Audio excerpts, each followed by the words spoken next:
Dianita, Listo, ya usamos el taller. bueno. Entonces, la primera pregunta es, ¿qué se sabe sobre la hipertensión pulmonar en la altura? Y espéreme, y determina algún ajuste en el manejo.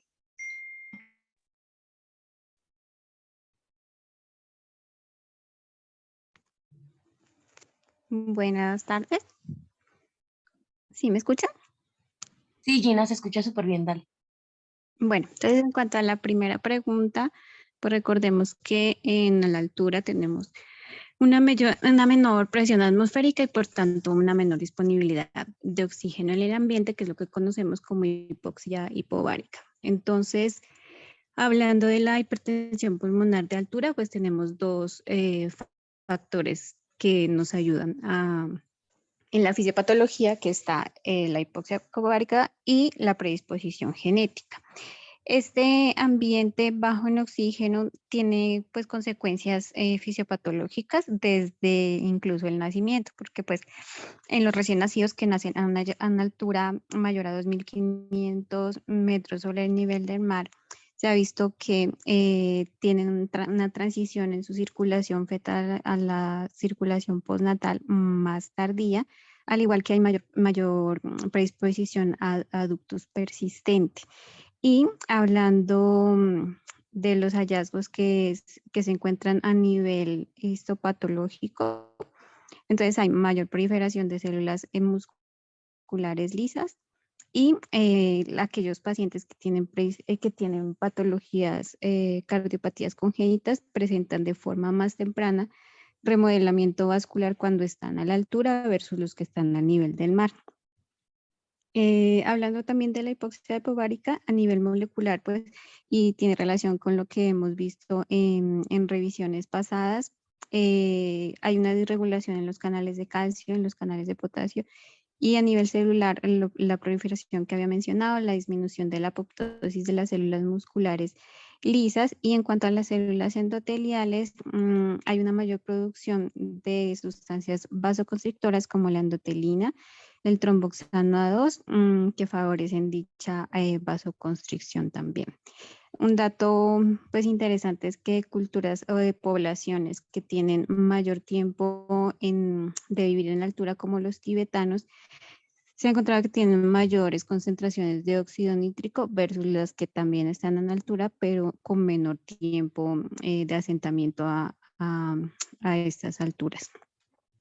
Y en cuanto a la predisposición genética, que es como el otro factor importante en estos pacientes, lo que va a determinar es la reactividad del lecho vascular, definida como la respuesta de contracción arteriolar exagerada ante un estímulo, que en este caso pues es un ambiente bajo en oxígeno. En esto se han identificado algunos polimorfismos que están en relación con el gen de la óxido nítrico sintasa y de de la enzima convertidora de angiotensina. Entonces, estos cambios a nivel de los genes que regulan de alguna manera la vasoconstricción y la vasodilatación arteriolar, pues también dan lugar a que sean más reactivos a la baja disponibilidad del oxígeno en cuanto a vasoconstricción en las arterias pulmonares. Y finalmente, pues también se han encontrado que hay remodelamiento del lecho vascular desde etapas tempranas en los pacientes con hipertensión pulmonar en la altura. Por tanto, pues tienen riesgo de desarrollar enfermedad vascular pulmonar, y esto también está relacionado con el peor pronóstico de los pacientes a largo plazo.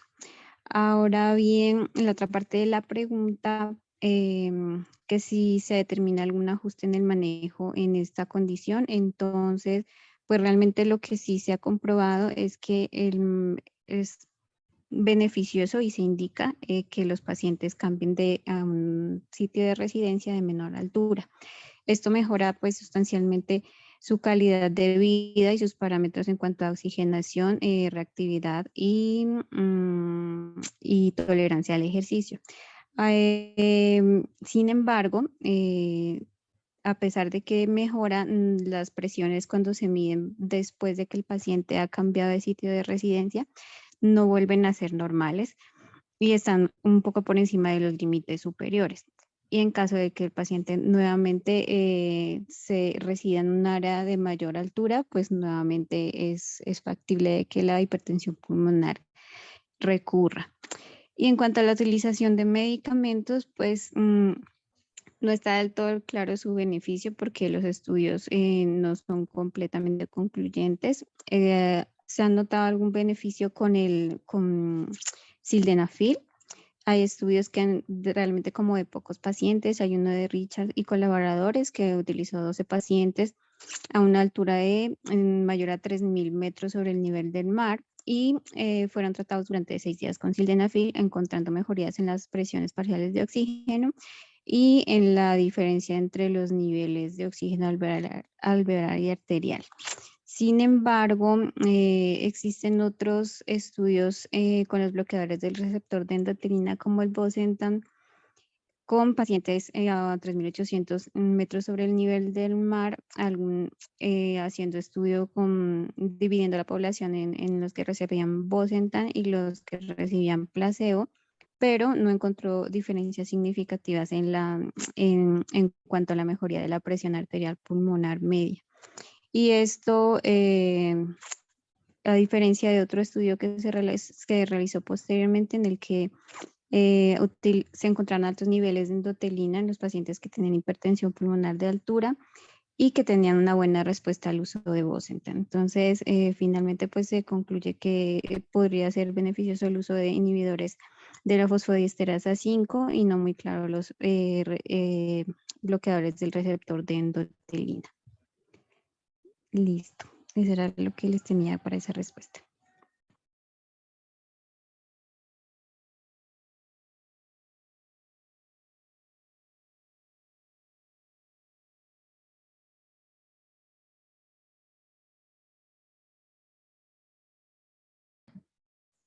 Profe, perdón, ¿me va a decir alguna cosa o va a complementar algo? O si alguien quiere complementar algo. Mm, bueno, sigamos con la 2 entonces. Cuando se interviene a un paciente con hipertensión pulmonar de origen pulmonar, ¿cómo sería el manejo?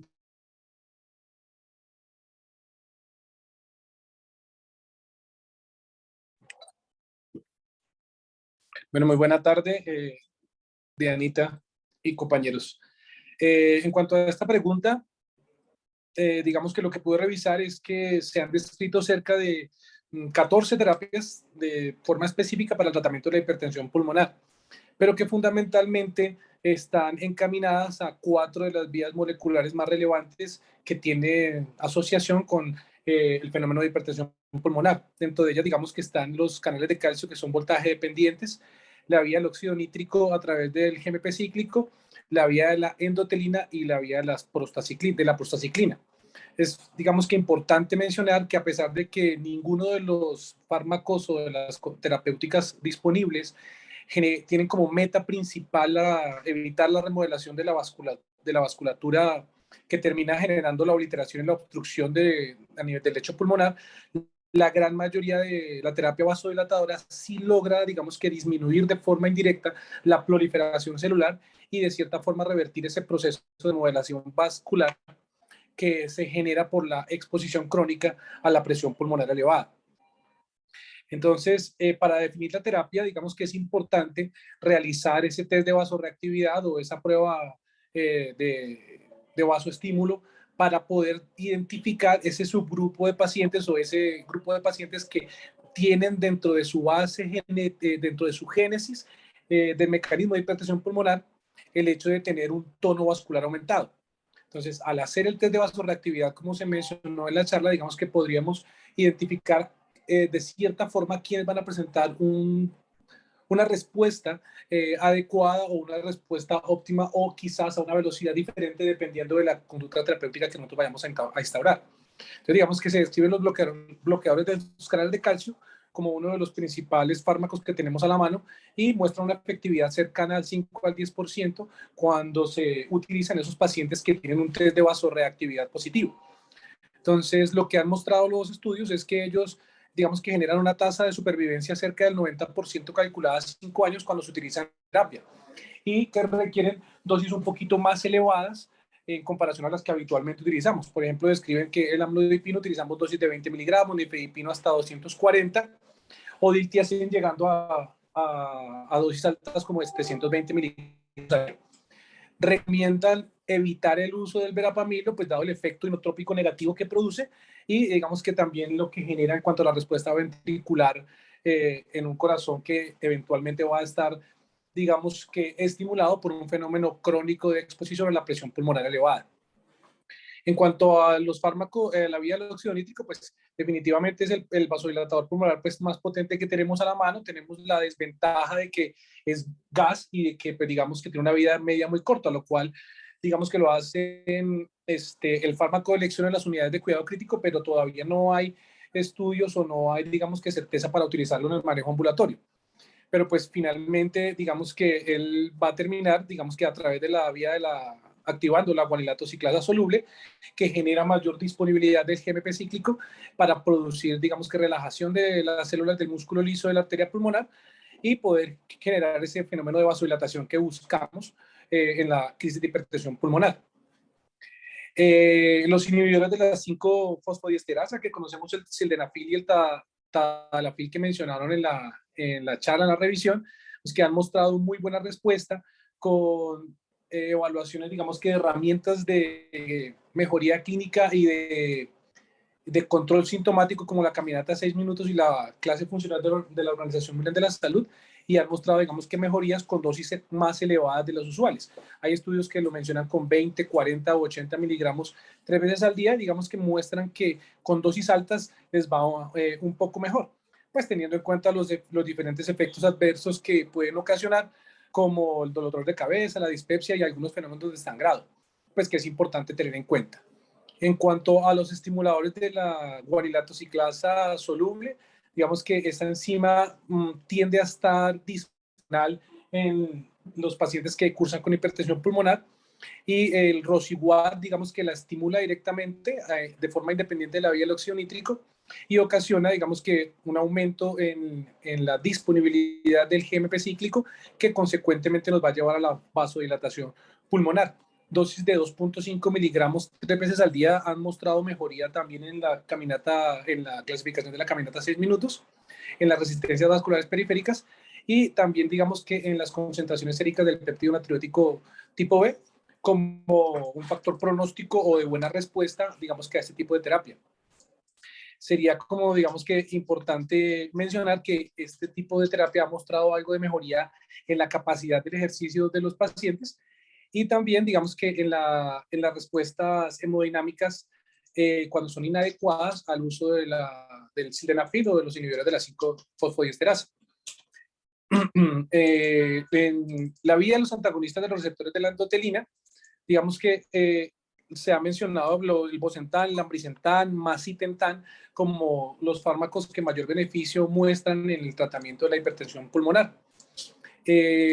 Dosis descritas, digamos que hasta 125 miligramos 2 veces al día, que han mostrado mejoría en la clasificación de la caminata a 6 minutos y en la puntuación de disnea de Bohr, que digamos que tienden a mejorar como el tiempo en que se presenta el empeoramiento clínico, que es uno de los, digamos que los indicadores que han venido midiendo los estudios para poder mostrar que hay una respuesta adecuada. La gran mayoría de las veces, digamos que se prefería utilizar la monoterapia, pero en la vanguardia, digamos que se está tratando de iniciar 2 o 3 fármacos al mismo tiempo, buscando el control sintomático más rápido que nos permita disminuir los procesos de remodelación vascular que van a terminar siendo, digamos, desencadenando la fase terminal de una hipertensión pulmonar. Y los fármacos que están dirigidos a la vía de las prostaciclinas, los prostanoides y el epoprostenol y el teprostinil por vía subcutánea, algunos por vías inhaladas y otros por vía oral, han mostrado, digamos, que mejoría en la capacidad para realizar ejercicio, mejoría en las presiones de la media de la pulmonar, e incluso, digamos que mejorías en la cuantificación de gasto cardíaco, en la calidad de vida y algunos estudios que han medido la supervivencia a 5 años después de utilizar este tipo de fármacos. Lo que uno termina, digamos que por concluir, es que después de hacer un test de vasorreactividad, permita a uno centrarse en ese subgrupo de pacientes que tienen un tono de vascular aumentado, digamos que llenarse de todas las herramientas clínicas ecocardiográficas para poder determinar, digamos, un perfil de riesgo alto o bajo que le permitan, digamos que tener clara la supervivencia de este tipo de pacientes y saber cuáles se beneficiarían de hacer terapias múltiples o terapias conjugadas y no terapias monofarmacológicas, como lo comenté al principio con los bloqueadores de los canales de calcio.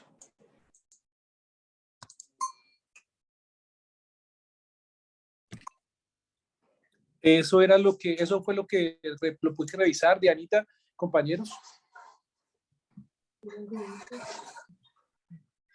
Si alguien quiere complementar, o el profe, perdón, está por ahí, o también vi que estaba el profe Mulet, por si quieren complementar algo.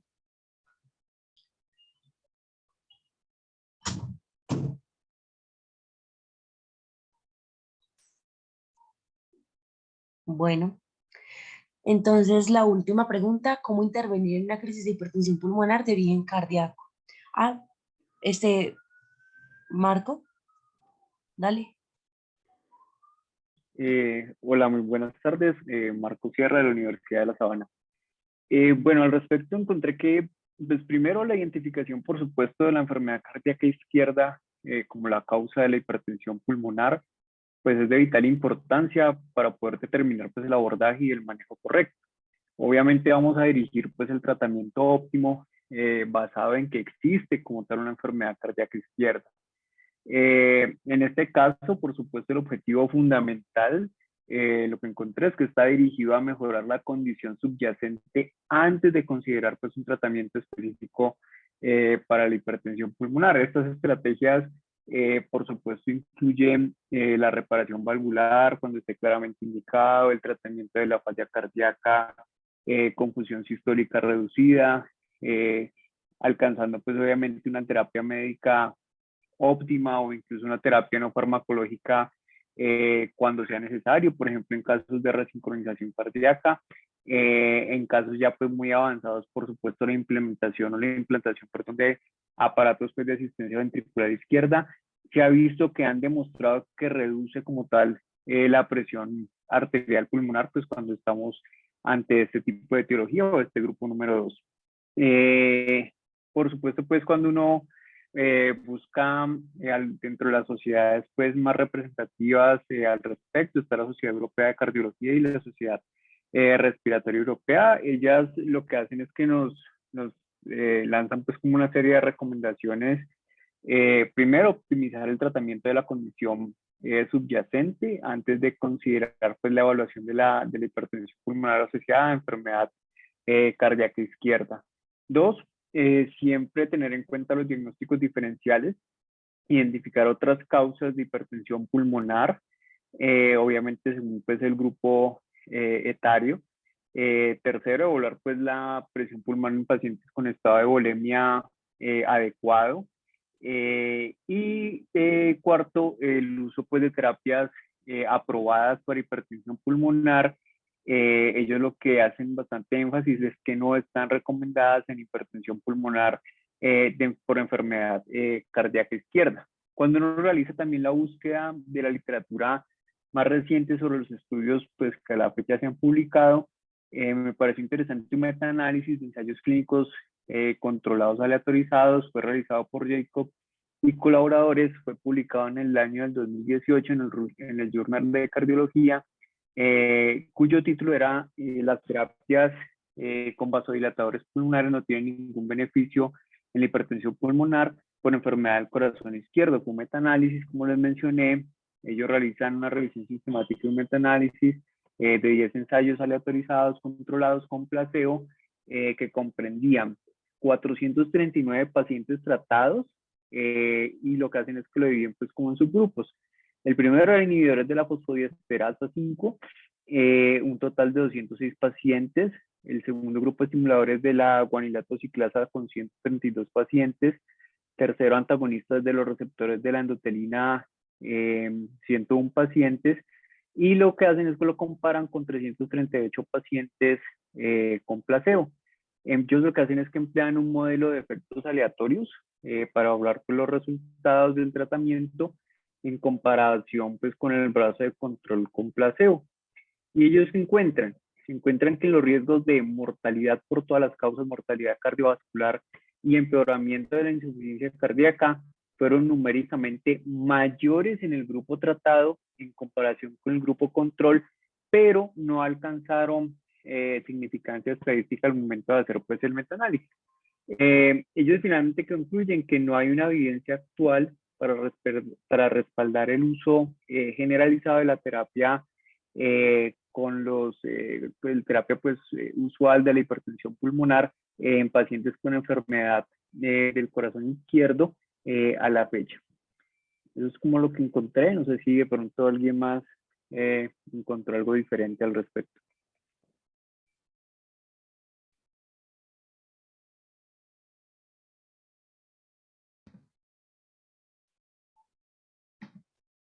Bueno, no, nadie más levantó la mano. El profe Perdomo estaba como ocupadito en la unidad, entonces pide excusas pues porque no se pudo conectar. Así ya se pudo conectar. No, yo estoy aquí tratando de hacer mi mejor esfuerzo, Dianita. Yo sé que sí, pero siga, siga. Bueno, creo que las preguntas del taller pues se resolvieron. Este es un tema del cual los intensivistas deben tener claridad.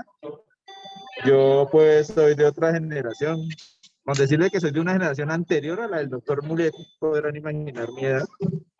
Y entonces quiero que durante su entrenamiento aprovechen las herramientas para que ustedes en su ejercicio ya cuando salgan a la vida real puedan tener herramientas para hacer evaluación indirecta con ecocardiografía ahí al lado en la cama para hacer aproximaciones a este tipo de situaciones. Nosotros no siempre tenemos al cardiólogo ahí a nuestro lado, muchas veces sí, pero sí creo que buena parte de las unidades de cuidado intensivo tienen ya ecografía disponible para procedimientos, para evaluaciones urgentes de algunas situaciones, y la habilidad que ustedes consigan en la apreciación de la función cardíaca, intuir de manera indirecta la hipertensión pulmonar, seguramente les va a ayudar notablemente para salir de algunas de esas dificultades. Enfrentar crisis de hipertensión pulmonar es algo que es un verdadero reto, y a veces poder entender si la situación es más de origen pulmonar o de origen cardíaco nos va a orientar más fácilmente hacia qué hacer. Creo que de los profes solamente queda Hernando. No sé si Hernando quiera hacer algún otro comentario. Y pues se me ocurría que siendo un tema relacionado, voy a dejar planteada una pregunta con respecto a una patología que los que vivimos en la altura tenemos que ver y tratar y considerar con alguna frecuencia, que es el edema pulmonar de las alturas. ¿Alguno de los residentes se atreve a hacer algún comentario, así sea sucinto, mientras de pronto, si no lo tenemos preparado de aquí a la siguiente semana, ustedes de manera autónoma, responsable, echan una pequeña revisión de este tema que es importante porque con alguna frecuencia el interpretar un edema pulmonar de las alturas se confunde con muchas otras cosas y es una de esas patologías de las cuales nosotros debemos tener conocimiento. Ese era mi comentario nomás. Gracias, Dianita. No, profe, muchas gracias a usted. Profe, sí, pues yo sí he tenido la oportunidad de ver edema pulmonar de las alturas, he visto un par de pacientes y sí es como un cuadro así muy súbito de dificultad respiratoria, por lo general con radiografías de tórax que son feas o sea, con opacidades alveolares, bilaterales. pero por lo general la historia clínica, al evaluar la historia clínica es como la clave para el diagnóstico y el manejo es con oxígeno básicamente. Creo que también hay diferentes formas de hacer profilaxis en los niños que presentan estos cuadros a repetición, pero pues si quieren, no sé si alguien quiere comentar algo más o revisamos esa pregunta como un extra la siguiente semana si quieren.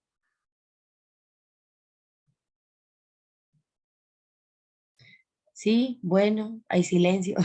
Entonces para la otra semana la preparamos así bien chévere. Muchas gracias a todos. Nos vemos la próxima semana entonces.